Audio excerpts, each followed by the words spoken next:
Oil இயற்கை விவசாயிகளின் நேரடி விற்பனை அங்காடி. Healthy food, healthy living. Download today from Google Play Store. OIR online app, trusted by more than 10,000 families.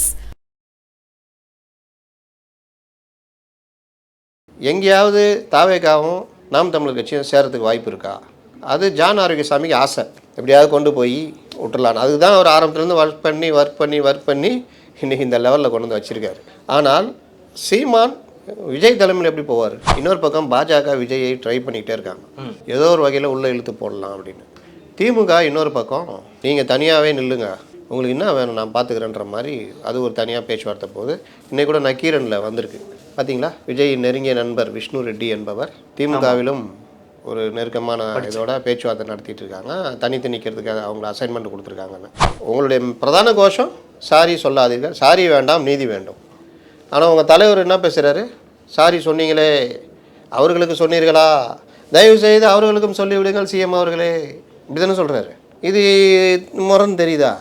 அப்போ இவர்களுக்குள்ள ஒரு குறைந்தபட்ச ஒரு சின்ன அரசியல் கட்சி, நீங்கள் டிவி டிபேட்டில் அந்த தனி அரசு போன்றவரெலாம் உட்காந்துருக்கோம் பார்த்தீங்கன்னா, நீ என்ன அடித்தாலும் உருட்டினா இருப்பாப்புல, அப்படி உருட்டி தூக்கி போட்டுருவாப்புல. இன்னொருத்த அடித்தானா அதை அப்படி உருட்டி தூக்கி போடுவார். இது கூட இல்லையன்றவங்கள்ட்ட.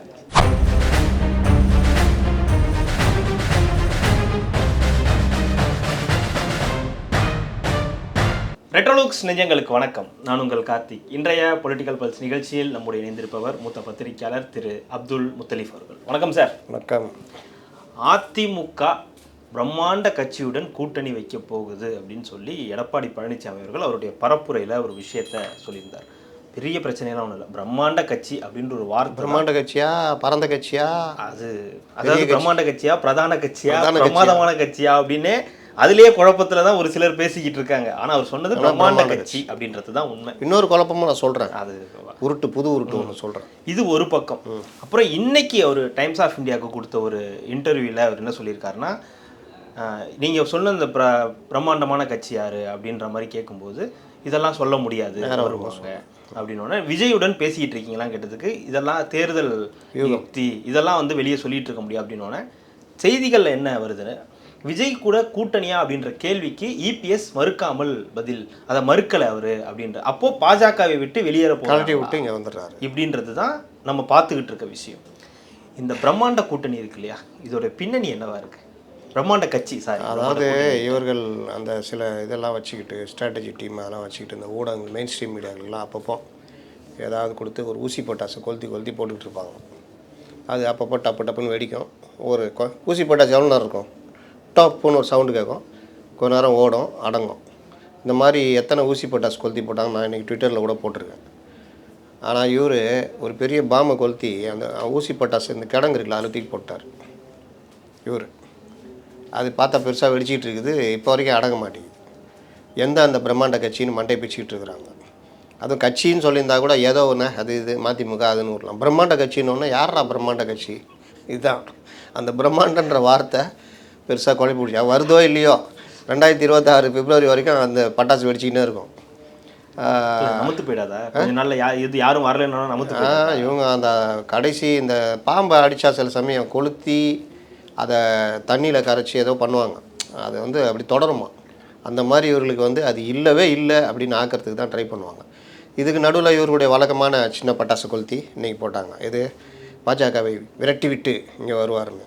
இது பல தடவை நம்ம பதில் சொல்லியாச்சு. ஏன்னா பல பிரச்சனைகளுக்கு அப்புறம் ஒன்றிணைற அவங்க 2 பேருக்குமே 2 அஜெண்டாக இருக்குது. இவருக்கு 26 ஆட்சி பிடிக்கணும்னு, அவங்களுக்கு 29 அதிக எம்பி வேணும். என்டிஏலேருந்து தமிழ்நாட்டில் உடனே அதிக எம்பின்னு பாஜகவுக்கு அதிக எம்பி கிடையாது, என்டிஏ எம்பிகள் அதிகம் வேணும் அப்படின்னு. ஏன்னா அண்ணாமலை நம்பி மோசம் போனது தெரியும்ல, 12 எம்பி போச்சே.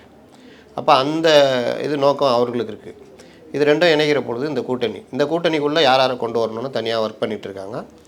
அன்புமணி கிட்டத்தட்ட வந்துடுவார், நான் பல தடவை சொன்னது தான், அவர் அதை நோக்கி நகர்ந்துருவார். இன்னும் பல அறிஞர்கள் தென்னகத்து பிரசாந்த் கிஷோர்கள்லாம் சொல்லிக்கிட்டு இருக்கிறாங்க விஜய் கூட சேர்ந்துருவாங்க. இன்னும் ஒரு பிரசாந்த் கிஷோர், அவர் ஒரு லிட்டில் பிரசாந்த் கிஷோர். விஜய் இது காங்கிரஸ், பாமக, காங்கிரஸ், சீமான் 4 பேரும் சேர்ந்துட்டு 4 பேரும் deputy prime minister, chief minister. இதில் ஏடிஎம்கே இல்லைங்க, விஜய் தலைமையில். விஜய் தலைமையில் சொல்லாதீங்க, கொன்றுவேன். தலைமையில் விஜய்ன்னு சொல்லக்கூடாது. ஆமாம், தாவேகா, பாமக, தாவேகா, பாமக, என்டிகே, காங்கிரஸ். நான் ஆல் டெபுட்டி பிரைம் மினிஸ்டர்னு துக்ளக் படத்தில் சொல்லுவாப்புல, அந்த மாதிரி ஆல் டெபுட்டி சீஃப் மினிஸ்டர் இவங்கெல்லாம். அப்போ முதலமைச்சர் யாருன்னு எப்படிங்க ஒருத்தர் போட்டிருக்காரு, ஏங்க இப்படிலாம் பேசியிருக்காங்க, அப்போ முதலமைச்சர் யார் புஷி ஆனந்தா அப்படின்னு ஒருத்தர் கேட்டிருக்காரு. அந்த மாதிரிலாம் இன்றைக்கி அறிஞர்கள், கற்றறிந்தவர்கள் இவங்கெல்லாம் பேசிகிட்டு இருக்கும்போது பார்க்கும்போது பிரமிப்பாக இருக்குது. ஓ, இவர்கள் மத்தியில் தான் நாம் இவ்வளோ நாள் வாழ்ந்து கொண்டு இருந்தோமா அப்படின்னு. எந்த ஒரு இதுக்கும் ஒரு யதார்த்தம், ஒரு களம் நிலவரம். நம்ம விருப்பம் கிடையாது. நான் எப்போவுமே அடிக்கடி தான் சொல்லுவேன், ஏன் நம்ம விருப்பத்தை என்றைக்குமே வந்து பேசக்கூடாது. என்ன ஃபீல்டில் இருக்குன்றத அதில் உங்கள் கணிப்பு என்னன்றதான் நம்ம பேச முடியும். அதான் ஒரு அனலிஸ்ட்டு. நம்ம விருப்பத்தை போய் பேசிக்கிட்டு இருக்கிறது. எங்கேயாவது தாவேகாவும் நாம் தமிழர் கட்சியும் சேரத்துக்கு வாய்ப்பு இருக்கா? அது ஜான் ஆரோக்கியசாமிக்கு ஆசை, எப்படியாவது கொண்டு போய் விட்டுடலான்னு. அதுதான் அவர் ஆரம்பத்துலேருந்து ஒர்க் பண்ணி இன்றைக்கி இந்த லெவலில் கொண்டு வந்து வச்சுருக்காரு. ஆனால் சீமான் விஜய் தலைமையில் எப்படி போவார்? இந்த கொள்கையெல்லாம் விட்டுருங்க, அவர் அதுக்கு கூட தயாராக இருந்தார், இவர்களோட இணைஞ்சி ஒர்க் பண்ணலான்னு. ஏன்னா திராவிட கட்சிகள் கிடையாது, இன அழிப்பு கட்சி கிடையாது, மதவாத கட்சி கிடையாதுன்னா ஈஸி, பிரச்சனை இல்லை, இளைஞர்கள் அப்படின்னு. ஆனால் தலைமை விஜய்ன்றப்போ தான் அவருக்கு பிரச்சனை வருது. அப்புறம் பெரியார் உருட்டினாங்க, அந்த கோவம்லாம் அவருக்கு இதாகிடுச்சு. ஆனால் மெயின் மேட்ரு வந்து யார் தலைமையில் வருவதுன்னு. விஜய்க்கு நம்ம தான் தலைமை. என்ன சொல்லி கூப்பிட்டு வந்த புஷி, என்ன சொல்லி கூப்பிட்டு வந்த முதலமைச்சர் ஆகிறேன். ஆமாம், அப்புறம் இது என்ன புதுசாக ஒவ்வொன்றா சொல்கிற நீ என்ன ஜானு சார்? 25% இருக்குது சார், செப்டம்பர் மாதம் நீங்கள் போய் அப்படி இப்படின்னீங்கன்னா 10% வந்துடும் சார். அப்புறம் வந்து நம்ம எந்த டேட்டு என்ன டைமு பதவி இருக்கிறது. அவர் முத்துவேல் கருணாநிதி ஸ்டாலின் சொன்னார், நீங்கள் வந்து ஜோசப் விஜய், சந்திரசேகர ஜோசப் விஜய் அப்படின்னு ஏதாவது சொல்லணும் சார்ன்ற லெவலில் தான் பேசிகிட்டு இருக்கிறாங்க. அப்படி தான் இன்றைக்கி கூட ஒரு ஸ்போக்ஸ் பர்சன் பேசுகிறாரு. இப்படி தான் நம்பிக்கிட்டு இருக்கிறாங்க. அப்போ இந்த இதில் இருக்கிறவங்க எப்படி அடுத்தவங்களோட இது பண்ணுவாங்க? காங்கிரஸ் இவர் கூட கூட்டணியில் இருக்காங்க, திமுகவோட. அவர்கள் திமுக கூட்டணியை விரும்பவில்லை, அவர்களும் விரும்பவில்லை, மத்தியிலும் விரும்பவில்லை. ஆனால் அவர்களுக்கு என்ன பயம்னா, விஜய் கூட போனால் யார் வழக்கமாக காங்கிரஸ் யாராவது தூக்கி சுமந்தால் தான் முடியும். பல்லக்கில் உட்காந்துக்குவாங்க, தூக்கி சுமந்து ஜெயிக்க வச்சுருவாங்க. இப்படி தானே இங்கே இருக்கிற ஒரு வக்கீலம்மா மயிலாடுதுறையில் போய் எம்பி ஆகுறாங்க. எப்படி? அங்கே இருக்கிற காங்கிரஸ் சார் உழைத்தா? இல்லாட்டி ஜோதிமணி எம்பி ஆனாங்களே எப்படி? இங்கே திருவள்ளூரில் இவர் சசிகாந்த் செந்தில் எம்பி ஆனார் எப்படி? இது எல்லாம் நீங்கள் பார்த்தீங்கன்னா கூட்டணி கட்சியான திமுகவுடைய பலமான அந்த இது இருக்கும், விட்டமின் சி முதற்கொண்டு. அப்போது விஜய் கூட போனால் ஒரு பைசா ஆக மாட்டார். தொண்டர்கள் இருப்பாங்க, ஆனால் அவர்கள் எப்படி வேலை செய்யணும்னு தெரியாது. உங்களுக்கும் வேலை செஞ்சே பழக்கம் இல்லை. அப்போ இது எப்படி இணையும்? அப்போ அவர்களுக்கு இதுதான் கரெக்டு. இல்லைன்னா ஏடிஎம்கிட்ட போக முடியாது, பங்காளிக்கிறாப்புல. அப்போ இங்கேயே இருப்போம், கொஞ்சம் மிரட்டிக்குவோம். அப்படி தான் விசிக்கா சொல்லவே தேவையில்லை, போடு தோப்புக்கிறனா எண்ணிக்கோ அப்படின்ற மாதிரி தான். இல்லாட்டி தலைவரை நீங்கள் மட்டும் கிளம்புங்க, நாங்கள் நல்லா இருக்குதுங்க, வசதியாக இருக்குது, உதயசூரியனில் நின்றுக்கிறோன்ட்டுருவாங்க. மதிமுக பட்டயம் எழுதி கொடுத்துட்டாரு, ஒரு செப்பு பட்டயம் வாங்கி என்னாலும் உன்னை விட்டு பிரிய மாட்டேன், இது உறுதின்னு எழுதி கொடுத்துட்டாரு. எனக்கு என்னமோ அங்கே தான் சந்தேகமாகவே இருக்குது.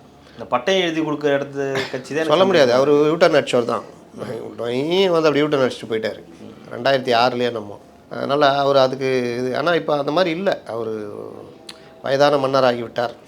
வாரிசுக்கோ அந்த அளவுக்கு தெளிவில்லை. வாரிசு கத்தியை வெளியே சுற்றினா உள்ளேயே சுற்றினுக்குது, பட்டுன்னு கூடகரவனே வெட்டினுக்குது. அதனால் இதெல்லாம் வச்சுக்கிட்டு போகணுன்னா இங்கேயே இருந்தால் தான் நல்லதுன்னு அவர் நினைப்பார். சிபிஎம் சிபிஐ பிராண்டடு இடதுசாரிகள், திமுக இடதுசாரிகள் கடந்து போயிடுவோம் அப்படின்ட்டு போயிட்டாங்க. அப்போ இது வேலைக்கு ஆகாது, இந்த மாதிரி வரதுக்கு வாய்ப்பு இல்லை. இப்போ இங்கே விஜய்க்கு அந்த கட்சிக்கே 2 டைலமா இருந்தது. ஒன்று, இப்போ இவர் சொல்கிறாங்கல்ல, இந்த மாதிரி அதிமுக வந்து உடச்சி விட்டு வெளியே வந்துடும், அப்புறம் நம்ம சேர்ந்துக்கலாம் அப்படின்லாம் எதிர்பார்த்தாங்க. அதெல்லாம் நடக்கிற மாதிரி தெரியல. அப்புறம் என்ன தான் பண்ணுறது அப்படின்னு யோசிச்சுக்கிட்டு ஊட்டிகிட்டு இருக்கிறாங்க. தனித்து தான் ஆட்சின்றதுனால தான் விஜய் தான் முதலமைச்சர்னு அறிவிச்சிட்டாங்க. இன்னொரு பக்கம் பாஜக விஜயை ட்ரை பண்ணிக்கிட்டே இருக்காங்க, ஏதோ ஒரு வகையில் உள்ளே இழுத்து போடலாம் அப்படின்னு. திமுக இன்னொரு பக்கம் நீங்கள் தனியாகவே நில்லுங்க, உங்களுக்கு என்ன வேணும் நான் பார்த்துக்கிறேன்ற மாதிரி அது ஒரு தனியாக பேச்சுவார்த்தை போகுது.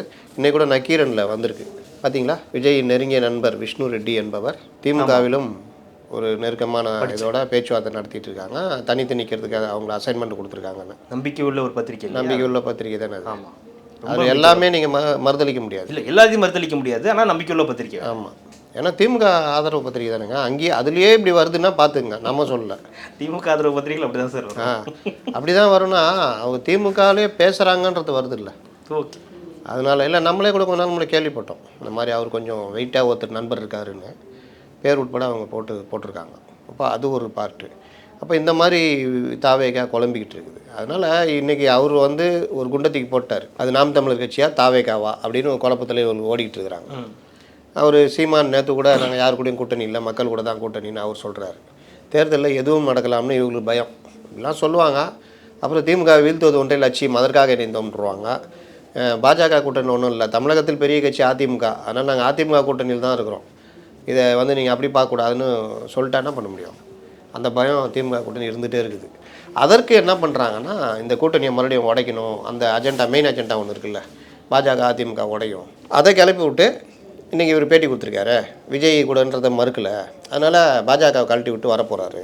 இல்லை அந்த நெரேட்டிவை எடப்பாடி அவர்கள் செட் பண்ணுறாரா அப்படின்னு தான். எடப்பாடி வந்து ஒன்று குழப்பணும் இந்த கூட்டணிக்குள்ளே. நான் சொன்னேன்ல, நீ பூசி பட்டாசு போடுறியா, நான் ஆட்ட பாம்பு தூக்கி போடுறேன்னு போடுறேன். எனக்கு தெரிஞ்சு முதல் பாம்பு வந்து இந்த விடுதலை சிறுத்தைகளை கூப்பிட்டது, கம்யூனிஸ்டுகளை கூப்பிட்டது தான் முதல் பாம்பு. அது நான் சொன்னேன்ல, ஒரு உருட்டு தனியாக இருக்குது நான் வர்றேன்னு சொல்லிட்டு, அந்த உருட்டு தான் இந்த உருட்டு. நீங்கள் உட்பட நம்புறீங்க. அவர் என்ன பேசினார் சொல்லுங்கள்? அவர் கூப்பிட்டாரா? விடுதலை சிறுத்தைகளையும் கம்யூனிஸ்ட் கட்சியும் கூப்பிட்டாரா? அந்த பேச்சை போய் மறுபடியும் பாருங்கள். ஏங்க இப்படியே அங்கே இருப்பாங்க அந்த தலைவர்கள்லாம், வாட்ஸ்அப் தகவலையும் டிவிக்காரன் சொல்கிறது என்ன, கொஞ்சமாவது என்ன பேசுகிறேன்னு பார்க்க மாட்டீங்க? அவர் சொன்னது என்ன தெரியுமா? இந்த மாதிரி கம்யூனிஸ்டுகள் இவங்களாம் இப்படிலாம் இருக்கிறீங்களே, உங்களை வந்து இந்த மாதிரி நடத்துகிறாங்களே, அவமானப்படுத்தப்பட்டு இப்படி இருக்கீங்க, நாங்கள் எப்படி நடத்தணும் எங்கள் கூட்டணி கட்சிகளை? சிவப்பு கம்பளம் விரித்து நடத்தணும், வந்தவங்கள நாங்கள் சிவப்பு கம்பளம் விரித்து வரவேற்றோம், அந்த மாதிரி நடத்தியிருக்கோம். இதுதான் அவர் பேசுனது. ஒரு 2 சேனலில் கொடுத்தானுங்க, உருட்டினாங்க. அதிமுக வந்து சிபிஎம்முக்கும் விடுதலை சிறுத்தைகளுக்கும் அழைப்பு அப்படின்னு. ஏன் மற்றவங்களையும் கூப்பிட, அது நான் விசிகா இதுக்கு மட்டும் உடனே ஒரு சண்முகம் நாங்கள் வரமாட்டோம், எங்கேயாவது கூப்பிடுவாங்களா நீங்கள் சொல்லுங்கள்? பாஜகவோட அவர் இருக்கார், இவங்க வரமாட்டாங்கன்னு தெரியும், வரதுக்கு வாய்ப்பும் கிடையாது. எப்படி கூப்பிடுவார் அவர்? அவர் கூப்பிடவே இல்லை. இதை ஒரு சேனல் எடுத்து உருட்டுது, அது ஒரு அஜெண்டா. அவங்களுக்கும் அறிவு இருக்கா இல்லையான்னு தெரியல. அப்புறம் எப்படி இவர் அதை எடுத்துக்கிட்டு இவங்க பதில் சொல்கிறாங்க? இவங்க எந்த லெவலில் இருக்காங்க தெரியுதா? அதை தான் நான் திருப்பி சொல்கிறேன். இதை எடுத்துக்கிட்டு பத்திரிகையாளர்கள் இன்றைக்கி சில பேர் இவர் வந்து இப்போ கூப்பிட்றாரு, இவங்க எல்லாருமே நுனிப்புல் மேய்கிறாங்கன்னு சொல்கிறாங்க. அவர் என்ன பேசினார்னு பாருங்கன்றேன். இப்போ பெரியாரை அண்ணாவை அவமதித்து விட்டார்கள் இந்து முன்னணி. இதில் என்ன அவமதிச்சாங்க முதல்ல, அது என்னான்னு பார்ப்போம் அப்படின்னு பார்க்குறேன். ஒன்றுமே இல்லை. தான் சொன்ன இருள் மேகங்கள் சூழ்ந்த பொழுது அப்படின்றப்போ பெரியார் சிலையை போட்டு உடைக்கிற ஒரு காட்சி வருது. இன்னொரு பக்கம் போலி திராவிட நரிகளின் முன்னால் சிங்கமா இந்து முன்னணி நிற்கிறது அப்படின்றப்போ கலைஞர் அண்ணா பெரியார் படத்தை அப்படி போகிறாங்க. எங்கே இதில் அவதூறு பண்ணிட்டாங்க? அரட்டவுசர் போட்டு ஏதாவது கார்ட்டூன் வரைஞ்சி வச்சாங்களா? நீங்கள் எடப்பாடியை வரைஞ்சி வச்ச மாதிரி எதுவுமே இல்லை. அப்போ யாரெல்லாம் மற்றவங்களாம் கேட்குறேன், என்ன அவதூறு பண்ணாங்க? இல்லை சார் அவதூறு பண்ணிட்டாங்க சார். என்ன பண்ணாங்க? இல்லை சார் பண்ணிட்டாங்க சார். அதாங்க என்ன பண்ணாங்க? இல்லை சார் இல்லை நீங்கள் பார்த்தீங்களா? இல்லை சார் நான் பார்க்கல சார். இப்போ பார்க்காமையே ஊர் சொல்கிறத அப்படியே நம்புறது. இது வந்து மற்றவர்கள் இருக்கலாம், பொதுமக்களுக்கு இருக்கலாம், அது எப்பவுமே ஜெயிக்கும். அந்த மாதிரி பத்திரிகையாளர்களுக்கு இருக்கவே கூடாது, இந்த கட்சிக்காரர்களுக்கு சுத்தமாக இருக்கக்கூடாது. ஏன்னா ஒவ்வொரு விஷயத்துலையும் கரெக்டாக பார்க்கணும். இதை நம்பிக்கிட்டு முத்தரசன் அவர் பெருசாக தனியாக இவ்வளோ நாள் காண போயிட்டார். நேற்று தான் பார்க்குறேன் டிவியில், ஆடா இவர் எங்கேயோ பார்த்த மாதிரி இதை அப்படின்னு. முரட்டு முத்தரசனில் இவர் ரைட்டு. அவர் உட்காந்துட்டு எங்களை அழைத்தால் வரமாட்டோம், உன்னை யார் அழைக்கலை அந்த மாதிரி நம்புறது. அப்புறம் இவர் சண்முகம், அப்புறம் இன்றைக்கி யாரோ ஒருத்தர் உருட்டுறாங்க. அதனால் இது என்னன்னா என்ன ஏதுன்னு பார்க்குறது கிடையாது. இவர்கள் ஒரு அஜெண்டாவை ரெடி பண்ணி அந்த சேனலில் கூப்பிட்டு இப்படி போடுங்க இப்படி பேசுங்க. இது என்னென்னா இவர் சிபிஎம்மையும் விடுதலை செய்தியும் கூப்பிட்டாருனோன்னா பிஜேபி தலைமை கோபம் வந்துடும். எப்படியாவது இந்த கூட்டணி உடையணுன்ற ஆசையிலேயே இருக்கிறாங்க. அது எப்படி உடையும்? நான் தான் சொன்னேன், அவர்களுக்குள்ள வேறு சில ஒப்பந்தங்கள் அடிப்படையில் தான் சேர்ந்து அண்ணாமலையே வெளியே அமைச்சிட்டாங்க. அண்ணாமலை அது வரேன். அதுக்கு முன்னாடி இந்த 2வது குண்டு தான் இந்த பிரம்மாண்ட கட்சி. இதை வந்து ஒரு யுக்தியாக பயன்படுத்துகிறாரு கூட நம்ம வச்சுப்போம். அவரோட தேர்தல் வியூகமாக கூட இது இருக்கலாம் அப்படின்னா, அது எவ்வளோ நாளைக்கு அதை அவர் கடத்த முடியும் அப்படின்னா? எவ்வளோ நாளைக்குன்னு நீங்கள் சொல்லாதீங்க. அவங்க பேச்சுவார்த்தை போச்சுன்னா ஒருவேளை கடைசி நேரத்தில் விஜய் இந்த போராட ஆர்ப்பாட்டத்துக்கு வந்து எப்படி வந்தார் எப்படி போனான்னு பார்த்தீங்கல்ல, 5000 பேர் 10,000 பேருக்குள்ளே தான் திரண்டான். விஜய்க்கெல்லாம் பெரிய அதிர்ச்சியாக இருந்திருக்கும். வெளியில் காமிச்சிக்கல அவங்க யாருமே. குறைந்தது 50,000 பேராவது திரட்டியிருக்கணும். 50,000 பேர் திரட்டியிருந்தால் சென்னை அதிர்ந்திருக்கும். நேஷ்னல் லெவலில் இது பெரிய மேட்டராக இருக்கும். இவங்களுக்கு அந்த திறமை இல்லை, முடியலன்றது தான். அப்போது இவர்கள் ரோடு ஷோ இந்த மாதிரிலாம் மாவட்டம் வந்து வாங்கன்னு எல்லாரையும் கூப்பிட்டு வச்சு பண்ணுறது தான். அதுக்கும் போலீஸ் வந்து ஒரு கட்டத்தில் தடை விதிச்சிட்டாங்க. இப்போ மதுரை மாநாடு, இவருக்கு 5 நிமிஷத்துக்கு மேலே பேச வரலை. மனப்பாடம் பண்ணாலும் அதுவும் 5 நிமிஷம்தான். அதில் பெரிய தடுமாட்டத்தில் இருக்கார் அவர். இந்த 2 வருஷத்தில் இந்த பொலிட்டிக்கல் டெய்லி பார்த்துக்கிட்டே இருந்தால், இப்போ இன்றைக்கி நம்ம போன வாரம் பேசணும், அந்த சப்ஜெக்டாக இப்போ பேசுகிறோம். இன்றைக்கி காலையில் என்ன நடந்துச்சு எல்லாம் பார்த்துக்கிட்டு, நேற்று நீங்கள் வந்திருந்தீங்கன்னா நேற்று வேறு சப்ஜெக்ட் பேசியிருப்போம். அப்போ ஒவ்வொரு நாளும் ஒவ்வொரு இது மாறிக்கிட்டே இருக்குது காலம். அதை நீங்கள் பார்த்துக்கிட்டு படிச்சுக்கிட்டு இருந்தாலே உங்களுக்கு அந்த நாலேஜ் வளரும். ஆனால் ஒரு பக்கம் ஒரு தலைவர் 38 மாவட்டங்களில் என்ன நடக்குது, கடைமடை வரைக்கும் காவிரி நீர் என்ன பிரச்சனை, ஒவ்வொரு மாவட்டத்திலும் என்னென்ன வகையான விவசாயிகள் அவர்களுக்கு என்ன பிரச்சனை அது. இன்னொரு பக்கம் ஒன்றிணைவம் வா ஓரணியில் தமிழ் ஏதோ ஒன்று போட்டு ஒருத்தர் ஊட்டினுக்கிறாரு, ப்ராம்ப்டர் பார்த்து எதை படிச்சுட்டு இருக்கிறாரு. நீங்கள் நடிக்கவா செய்யலாம்ல, ஒரு ப்ராம்ப்டர் வச்சுக்கிங்க, இல்லை பேப்பர் வச்சுட்டு படிங்க, என்ன கெட்டு போகுது. புசி ஆனந்த் படிக்கல, அந்த அதான் ப்ளக்கார்டுக்கு பின்னாடி வச்சு ஒட்டிக்கினார், அந்த மாதிரியா செய்யுங்க. முடியல 2 நிமிஷம். அப்போ அது பிசுபிசுத்து போச்சு, நான் உங்களுக்கே தெரியும். இப்போ ஆகஸ்ட்டில் 25ஆந்தேதி விஜயகாந்த் பிறந்த நாள் உருட்டுறாங்க. இப்போ 25ஆந்தேதியும் பார்த்தீங்கன்னா இப்படி தான் இருக்கும். ஆளுக்கு இன்னொன்று இவர்களுக்கு சப்ஜெக்ட் எதை செலக்ட் பண்ணணும்னு தெரியல. அஜித்குமாருடைய மரண வழக்கை பெரிதாக்கணும்னா நீங்கள் காவல்துறை அட்ராசிட்டி, பாதிக்கப்பட்டவருடைய துன்பங்கள், தமிழ்நாட்டில் சட்ட ஒழுங்கு பிரச்சனை எப்படி இருக்குது, இந்த மாதிரி எல்லாத்தையும் தொடரும்.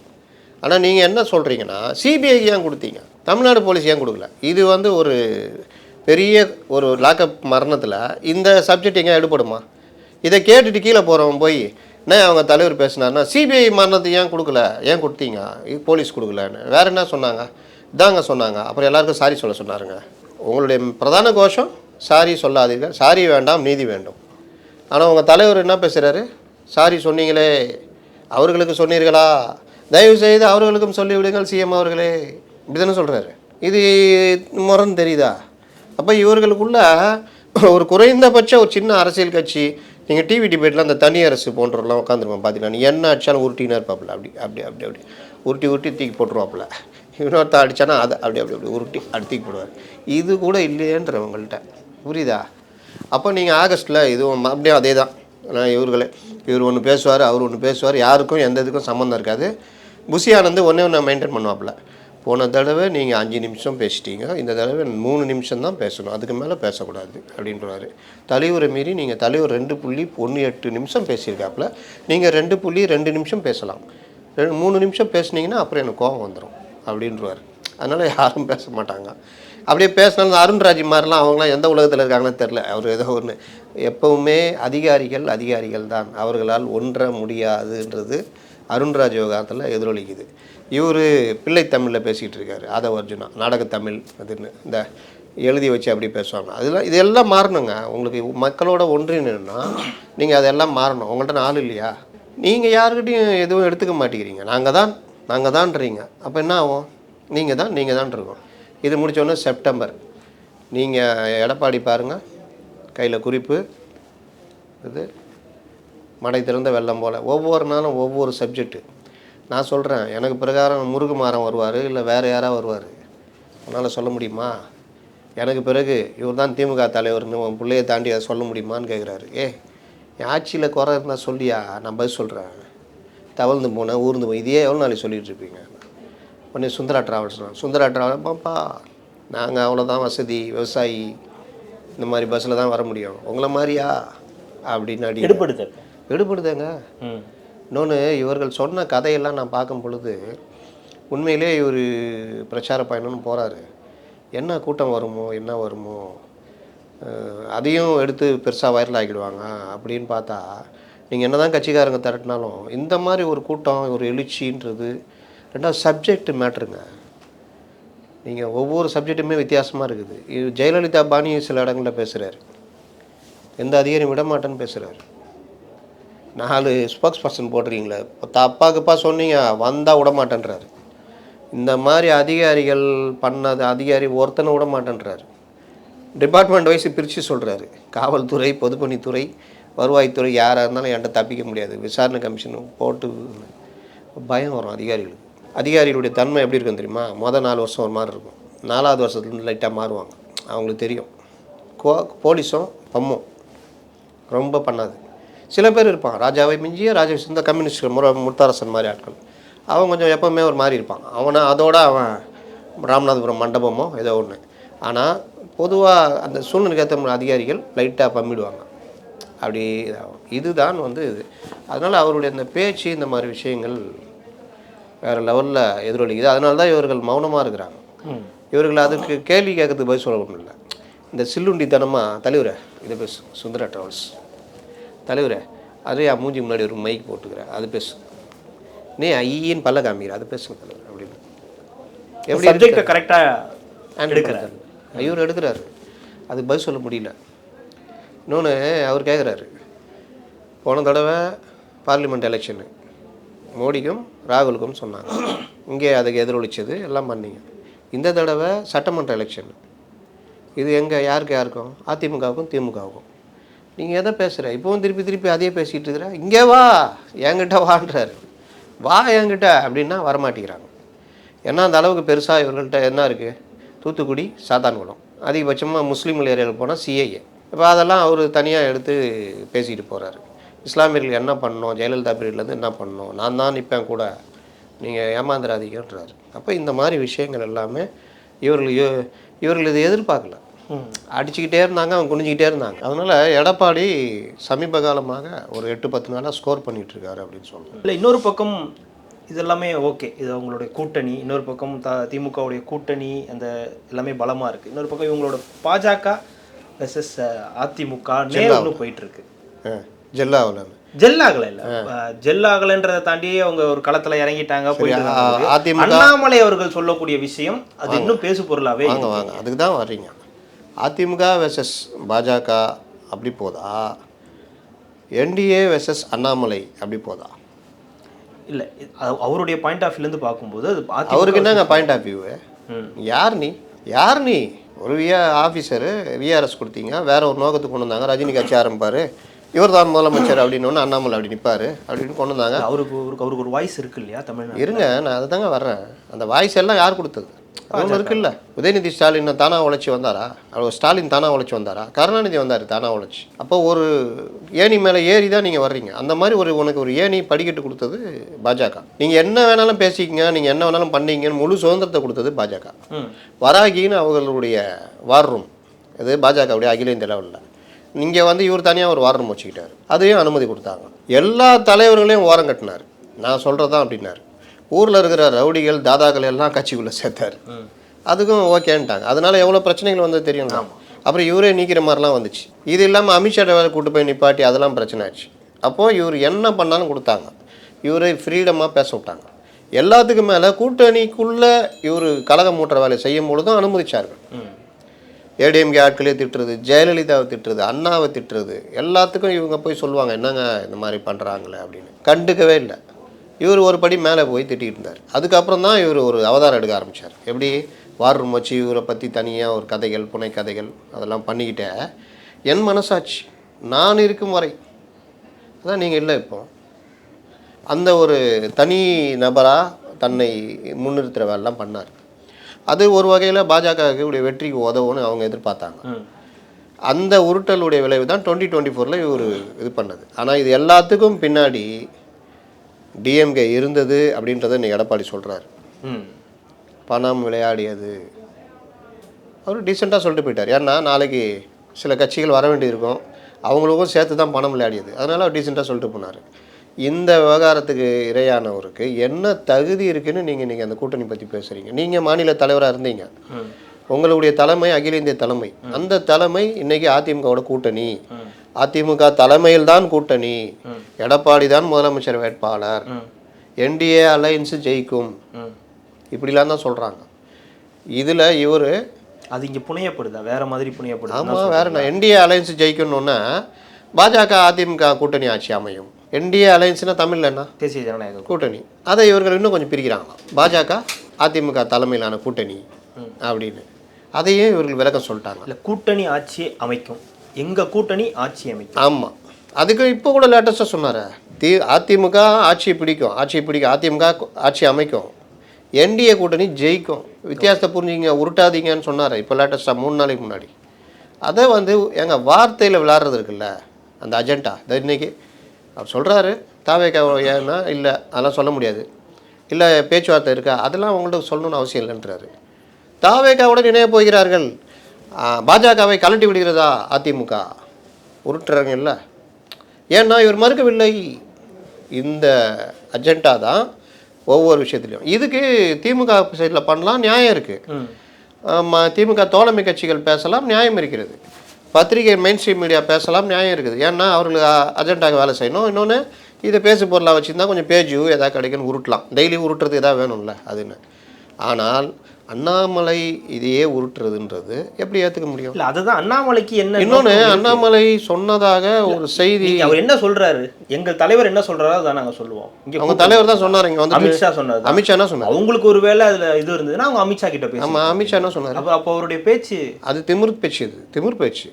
ஒரு விஷயத்தை நேரடியாக கேட்டால் அப்படி இப்படின்றது. ஏங்க அந்த வீட்டுக்குள்ளே ஒருத்தர் போனார, அந்த அம்மா கூட கள்ள தொடர்பு இருக்கா அப்படின்னு கேட்டால் நமக்கு தெரியும் அது கள்ள தொடர்பு இல்லைங்க, அவர் ஒரு பார்சல் கொடுக்க போனாருங்க அப்படின்னு சொல்லலாம். இல்லை, அது வந்து நம்ம எப்படி சொல்ல முடியாது, அவங்க வீட்டுக்காரர் தான் சொல்லணும். இப்படின்னா அது வந்து உருட்டல் பேச்சு. நீங்கள் இல்லை, இது நான் சொல்லிடுறேன். அமித்ஷா முதல் நாள் பேட்டியில் என்ன சொன்னார்?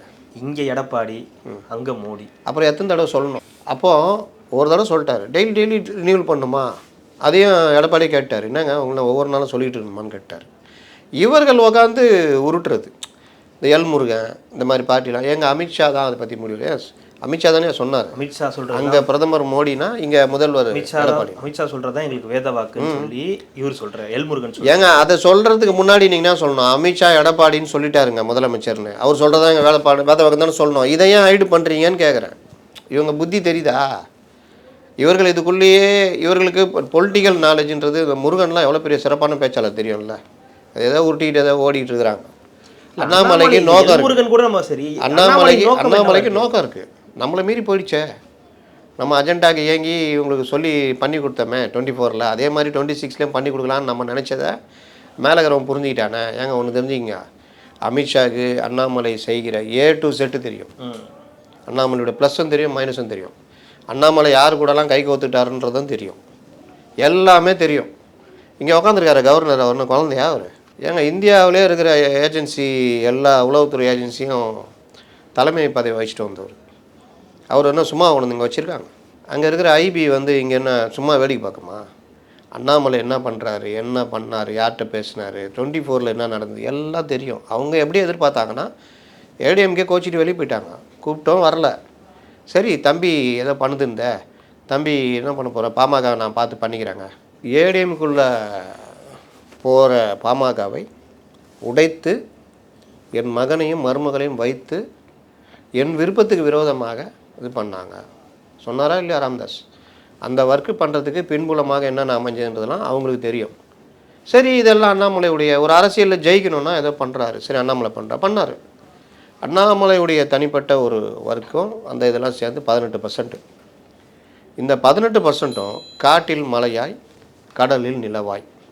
யாருக்கா யூஸ் ஆச்சா? யாருக்கு யூஸ் ஆச்சு? திமுகவுக்கு. அப்போ நீங்கள் யாருக்கு பயன்பட்டீங்க? அதான் மேட்ரு. நீங்கள் ஒரு கட்சியுடைய தலைவராக இருக்கீங்க, ராஜதந்திரம் எல்லாம் எப்படின்னா, எதை பஞ்சம் இறங்கி, கலைஞர்லாம் அதுக்கு உதாரணம் சொல்லுவேன், இறங்கி கையெடுத்து கும்பிட்டு ஏதோ பண்ணி இறுதியில் வெற்றி பெறணும். அதற்கு பிறகு பார்த்துக்கலாம். முதல்ல கூட்டணி வந்தப்போ துள்னாங்கல்ல, அவங்களெல்லாம் அப்புறம் பார்த்துக்குவார். ஆனால் அந்த தேர்தல் மூடி ஜெயிக்கிற வரைக்கும் அப்படி ஒரு பணிவு, அப்படி ஒரு இது காமிச்சு இறுதியில் அவர் தனி ஆட்சி அமைப்பார். ஜெயலலிதா கிட்டே இது இருந்தது. விஜயகாந்த் கூடலாம் நான் போயிருந்தேன். அவங்க சில பேர் பேச்சை கேட்டாங்க. இன்றைக்கி தாவேகா விஜய்க்கெலாம் அது நம்ம சொல்கிற புத்திமதி. அவங்களுக்கு பிடிக்கலனாலும் சொன்னதை கேட்டாங்க, ஜெயிச்சாங்க. திமுக 3வது இடத்துக்கு தள்ளினாங்க. அப்போ இந்த மாதிரி விஷயங்களை செஞ்சு காரியம் சாதிக்கிறவன் தான் தலைவன். நீங்கள் உங்கள் இதை மட்டுமே நினச்சி பண்ணுறது, அதோடைய விளைவு என்ன ஆச்சுன்னா ஸ்ப்ளிட் ஆகி ஒன்றும் இல்லாமல் போச்சு. நீங்கள் யாருக்கு அஜெண்டாவுக்கு பயன்பட்டீங்க? இறுதி முடிவு என்ன? என்டிஏக்கு 0, ஏடிஎம்கேக்கு 0 சேர்ந்துருந்தா இப்போது நீங்கள் போய் கூட்டி கழிச்சு பாருங்கள், 12 சீட்டு ஜெயிச்சிருக்காங்க. அது ஆரம்பத்துலேருந்தே சேர்ந்துருந்தா 15 சீட்டு ஜெயிச்சிருப்பாங்க. நீங்கள் வந்து 25 சீட், இந்த ஆட்டம் ஆட முடியாதுல்ல. அப்போ அவங்களுக்கு 240னா இது ஒரு 15 சீட்னா யோசிச்சு பாருங்கள், 255 அப்படி இப்படி இன்னும் தெம்பாக இருந்திருப்பாங்கல்ல. இதுதான் அண்ணாமலையுடைய ஃபெயிலியர். அண்ணாமலைக்கு அவருக்கு எப்படி ஒர்க் பண்ணணும்னு தெரிஞ்சிருக்கு. அவர் மற்ற தலைவர்களோட வேகமாக பண்ணி பாஜக கொண்டு போய் சேர்த்தாரு. ஆனால் அதனுடைய விளைவு என்ன? காட்டில் மழை பெஞ்சு யாருக்கு லாபம்? கடலில் இதில் காட்டில் நிலவு யாருக்கு லாபம்? அப்போ லாபம் இல்லாத ஒன்றுக்கு பண்ணிங்கன்னா முற்றிலும் உங்களுடைய சுயநலம். சரி ரைட்டு, அதெல்லாம் முடிஞ்சிச்சு. ஏதோ ஒரு பிரிந்தவர்கள் மன்றம் கூடி விட்டார்கள். அவருடைய முதல் கேள்வியே அப்போ நாங்கள் சொல்லிட்டு இருந்தோம்ல தூக்குங்க அப்படின்னு. அப்போ இந்த இடத்துல இறங்கி வர்றது யார்? பாஜக. ஆனால் இவங்க சொல்கிறதுன்னா பாஜக கபலீகரம் பண்ணுறது. இறங்கி வந்து அண்ணாமலை நீக்கிட்டாங்க. சரி, உங்களை நீக்கிட்டாங்க, உங்களுக்கு ஒரு மரியாதை கொடுக்குறாங்க, என்ன பண்ணணும் நீங்கள்? தலைமை உங்களுக்கு யார்? இப்போ என்ன சொல்கிறார் அவர்? என்ன சொன்னீங்க? எங்களுடைய தலைவர் அமித்ஷா. அவர் சொல்கிறதாங்க கேட்குறீங்களா? அமித்ஷாவே இங்கே வந்து உக்காந்து இந்த கூட்டணி வலுவான கூட்டணி அப்படின்னு எல்லாம் சொல்லிட்டு போகிறாரு. கூட்டணிக்குள்ளே குண்டு வச்சுக்கிட்டு இருக்கிறீங்க. இதுக்கான ஒரு நடவடிக்கை எடப்பாடி அவர்கள் எடுப்பாங்க. இல்லை இவங்களாம் சொல்ல மாட்டாங்க, இவங்க சொல்லவே மாட்டாங்க. அது வேலையெல்லாம் மற்ற தலைவர்கள் தமிழிசையோ எச் ராஜாவோ மற்றவர்கள் பார்த்து கொள்வார்கள். ஏன்னா நான் சொல்கிறேன்னே, அங்கேருந்து ஐபி பார்க்காதா, எல்லாருக்கும் தெரியும், எல்லாரும் பார்த்துக்குவாங்க. அண்ணாமலை என்ன செய்கிறாங்க கொண்டு தெரியும். இவர்கள் எப்படி பார்ப்பாங்கன்னா, ஒரு அண்ணாமலை ஒரு பேர் வாங்கிட்டாப்புல, இது பண்ணிட்டாப்புல, அண்ணாமலையை உடனடியாக மொத்தமாகவும் இது பண்ண மாட்டாங்க. அண்ணாமலையும் வச்சுக்குவாங்க, ஆனால் வான் பண்ணுவாங்க அது எதுவும் பண்ணாதுன்னு. அப்பப்போ இந்த மாதிரி அவர் கொஞ்சம் பண்ணி காமிக்கிறது. வார் ரூமை வச்சுக்கிட்டு இப்போ அண்ணாமலையும் சொன்னால் கூட கேட்காத நிலமையில் பல பேர் இருக்காங்க. நான் கேட்குறேன், அவங்களெலாம் கூட நான் சொன்னேன், இது எல்லாம் நீங்கள் தாமரை மாரி சூரியனுங்க ஓட்டு போடுவீங்க, ஏன் உருட்டுறீங்க? கட்சி ஒரு முடிவு எடுத்துச்சு, போங்க அந்த லைனில், அதுக்கப்புறம் பார்த்துக்குங்க. நைனார் இப்போ என்னென்ன பிரச்சனை, அண்ணாமலை செய்யாத நைனார் பண்ணிட்டா ஒரு 20 எம்எல்ஏ பாஜக கிடச்சிச்சின்னா சிக்கலாகிடும்ல. அந்த இது தான் அது. நீங்கள் ஒழுங்காக இருந்து கொண்டு போயிருந்தால் 15 எம்பி இந்த தடவை கொஞ்சம் கூடுதலாக கேட்கலாம், எவ்வளோ ஒரு பெருமை. அப்போ நீங்கள் வேறு ஒரு அஜெண்டாவில் தானே இயங்குனீங்க, அதோடைய பலனை தானே அனுபவிக்கிறீங்க. இதுதான் மேட்ரு. அப்போ உங்கள்கிட்ட வந்து நீண்ட கால பார்வை கிடையாது, நீங்கள் ஒரு லீடர்ஷிப் குவாலிட்டின்றது உங்கள்கிட்ட இல்லை. திரும்பி திரும்பி என்னை மட்டுமே சுற்றி வரணும்னு நினைக்கிறது. அதுதான் விஜய்கிட்டையும் பிரச்சனை. புஷி ஆனந்துட்டு என்ன பிரச்சனை நம்ம சொல்கிறோம், என்னை சுற்றியே இருக்கணும், வேறு யாராவது வந்தால் கூட என்னை விட அறிவாக இருக்கக்கூடாதுன்னு என்ன பண்ணுறது, தர தட்டி தான் இருக்கணும். என்ன நீ 5% தான், என்னை விட அறிவுனா 2.5% தான், அது எங்கே இருக்கும்? கூட சேரை தூக்கு, ஆனால் பட்டு 5 பேர் போய் சேர் தூக்குறாங்களா, அவ்வளோதான். மேலே இருக்கவங்க யாரையும் உள்ளே விட்றதில்ல, ஓசோன் பாடலாம், சேம் இதே தான். கண்டிப்பாக சார், தொடர்ந்து பேசலாம். மிக்க மகிழ்ச்சி. நன்றி. நன்றி.